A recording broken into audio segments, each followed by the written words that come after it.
अभी हमें ज्वाइन किया है माहिर कानून अमानुल्लाह कुंदरानी साहब ने। सर आपका बहुत शुक्रिया।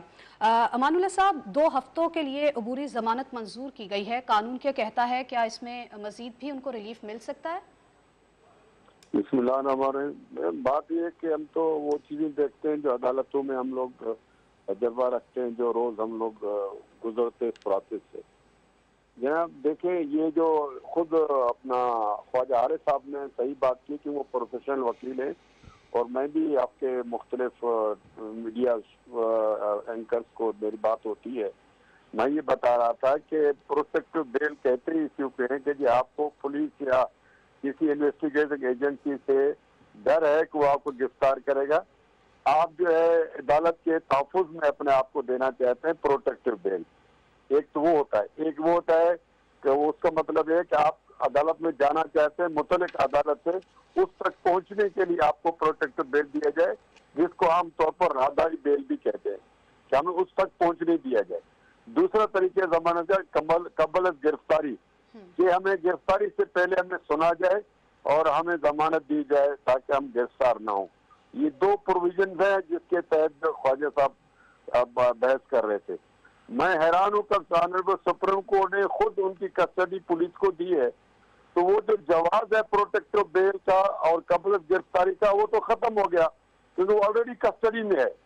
तो उनको चाहिए था कि अपना आफ्टर अरेस्ट का बेल मूव करते ट्रायल कोर्ट में, और आज ऑनरेबल हाई कोर्ट को भी यही चाहिए था कि उनको भेजते ट्रायल कोर्ट में कि आपके जो कबल गिरफ्तारी और प्रोटेक्टिव बेल की जो प्रेयर है वो गैर मौसर हो गई है। मेरे नजदीक एक तालिब इल्म की हैसियत से अदब से अर्ज कर रहा हूँ। अब चूंकि यहाँ इज्जत का मसला बन गया है कि जो प्रोसीजरल एरर हो गया है, और उधर से इस्लामाबाद हाई कोर्ट ने इस पर कंटेम्प्ट दिया है, उधर से सुप्रीम कोर्ट ने केस रिमांड किया है, तो लामाला हाई कोर्ट के पास और कोई रास्ता नहीं था आज उसको 2 हफ्ते की जमानत दे दे। मगर मेरे नजदीक कानूनी तौर पर ये दरख्वास्त उनकी गैर मौसर हो चुकी थी, उनको जो है ट्रायल कोर्ट से रुजू करना चाहिए था, और चूंकि वो अरेस्ट हो चुके हुए थे, पहले भी अरेस्ट थे, आज भी पुलिस के कस्टडी में है। बेशक किसी केस में है या नहीं है, वो पुलिस की तहवील में है।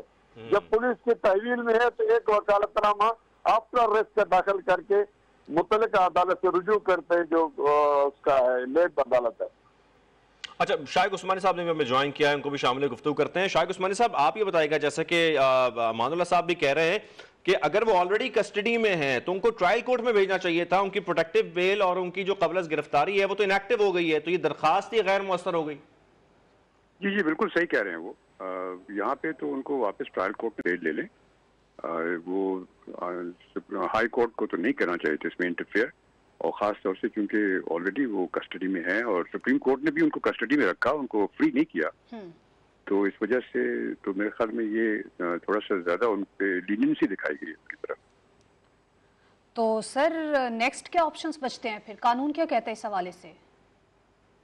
कानून तो हो गया, ऑर्डर पास हो गया ना। गवर्नमेंट ये कह सकती है लेकिन गो इनटू अपील। सर ये तो 2 हफ्ते के लिए अबूरी जमानत मंजूर की गई है। 2 हफ्ते की की गई है, तो 2 हफ्ते के बाद दोबारा वो पेश होंगे, वो एक्सटेंड कराने की कोशिश करेंगे, उस वक्त देखिए क्या होता है। अच्छा, एक्सटेंड कराने की अगर कोशिश की जाती है, उसके बाद आपके ख्याल में इस पूरे केस को मद्देनजर रखते हुए ये ऑप्शन उनके पास है, ये वैलिड है और इससे उनको मिल सकती है बेल मजीद?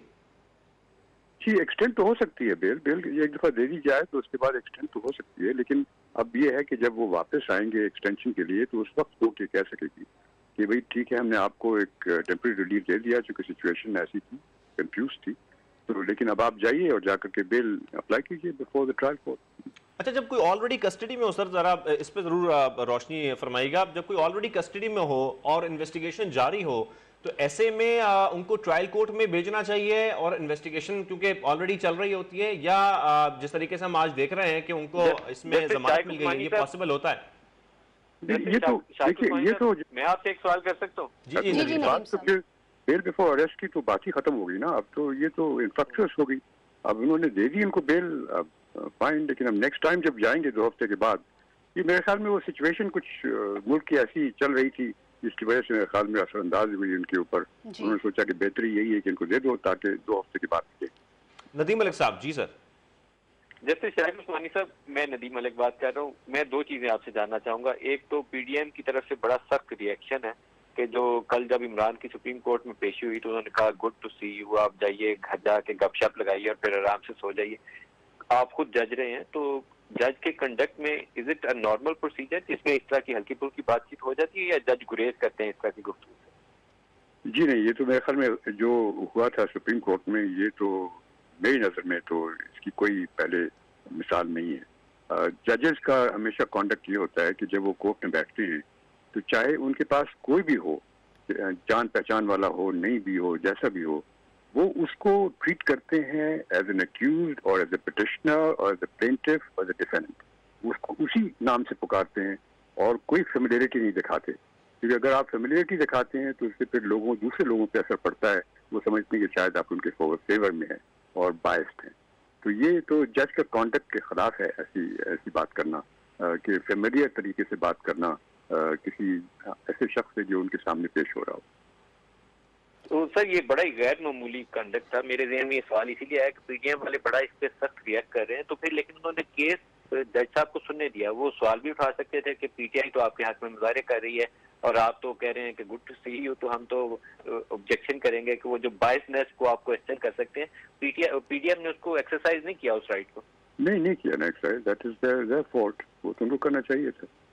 अब एक ये और मैं तो नहीं कह सकता ना कि वो क्या करना चाहिए था। बासूरत ये जो कॉन्डक्ट था वो कोर्ट का इनके सामने, इमरान के सामने, वो यकीनन जो नॉर्म्स हैं जुडिशरी के, उसके खिलाफ।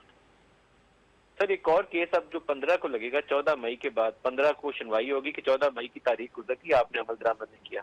बहुत से लोगों का ख्याल यह है कि ये कंटेम्प्ट का नोटिस सर्व करेंगे शहबाज शरीफ साहब को और उनकी काबीना के कुछ वज़रा को।